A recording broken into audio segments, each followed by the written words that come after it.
A Long Walk to Water, Chapter 7. Southern Sudan, 2008. Naya sat on the floor. She reached out and took her little sister's hand. Akir did not seem to notice. She lay curled on her side, hardly moving, silent except for an occasional whimper. Her silence frightened Naya.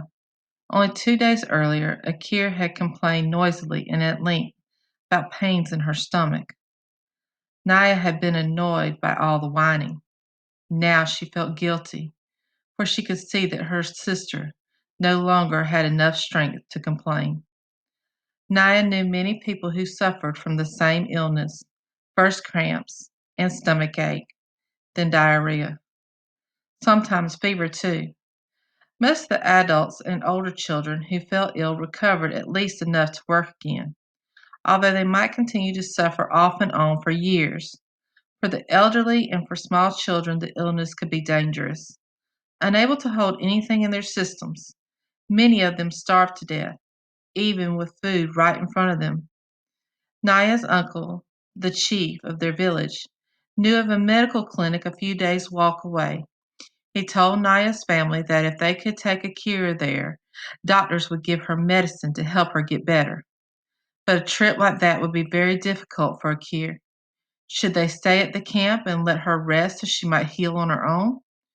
Or should they begin the long, hard walk and hope they reach help in time?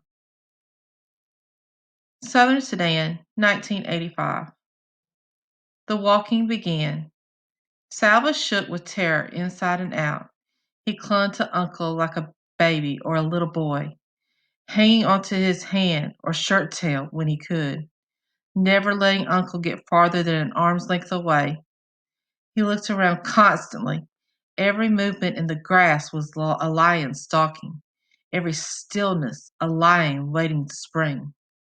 Mario was gone, vanished into the night. He would never have wandered away from the group on his own. His disappearance could mean only one thing: lion. A lion had been hungry enough to approach the group as they slept. A few men had been keeping watch, but in the dark of night, with the wind rippling through the long grass, the lion could easily have crept close without being seen. It had sought out prey that was small and motionless, Mario sleeping, and it had taken him away, leaving only a few splotches of blood near the path. If it hadn't been for Uncle, Salva might have gone crazy with fear. Uncle spoke to him all morning in a steady, low voice. Salva, I have a gun. I will shoot any lion that comes near. Salva, I will stay awake tonight and keep watch. Salva, we will soon be out of lion country. Everything will be all right. Listening to Uncle hurrying to stay close to him, Salva was able to make his feet move despite the cold terror throughout his whole body. But nothing was all right. He had lost his family, and now he had lost his friend as well. No one had heard any screaming in the night. Salva hoped with all his heart that the lion had killed Mario instantly, that his friend hadn't time to feel fear or pain. The landscape grew greener. The air smelled of water.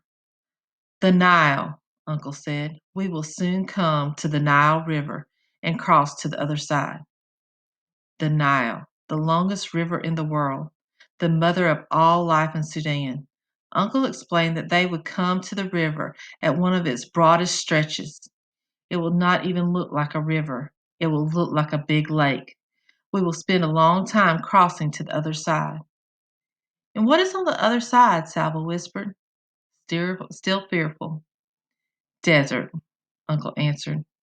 And after that, Ethiopia. Salva's eyes filled with tears. Mario had been right about Ethiopia.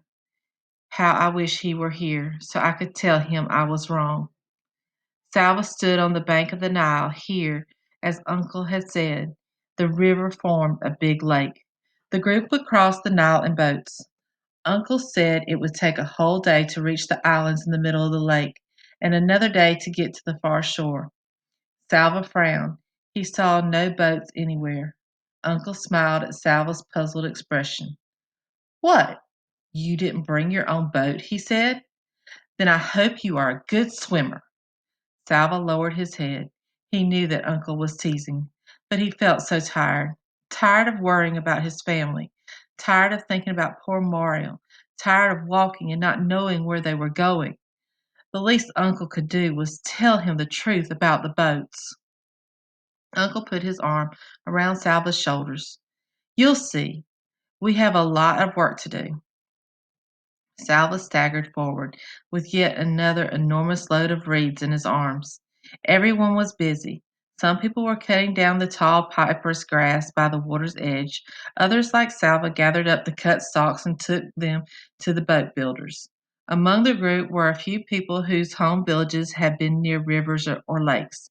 They knew how to tie the reeds together and weave them cleverly to form shallow canoes. Everyone worked quickly, although there was no way of knowing whether they had to hurry or not, no way of knowing how near the war was.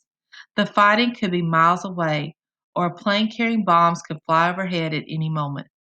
It was hard work running back and forth between those cutting and those weaving, but Salva found that the work was helping him feel a little better.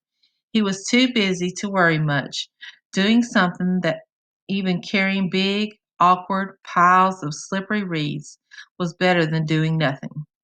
Every time Salva delivered a load of reeds, he would pause for a few moments to admire the skills of the boat builders. The long reeds were laid out in neat bunches. Each end of the bunch would be tied together tightly.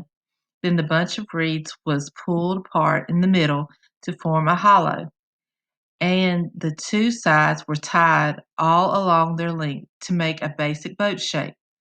More layers of reeds were added and tied to make the bottom of the boat. Salva watched, fascinated, as little by little the curve of a prow and low sides grew from the piles of reeds. It took 2 full days for the group to build enough canoes. Each canoe was tested.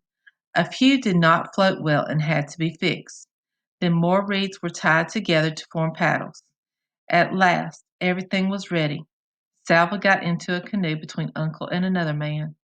He gripped the sides of the boat tightly as it floated out onto the Nile.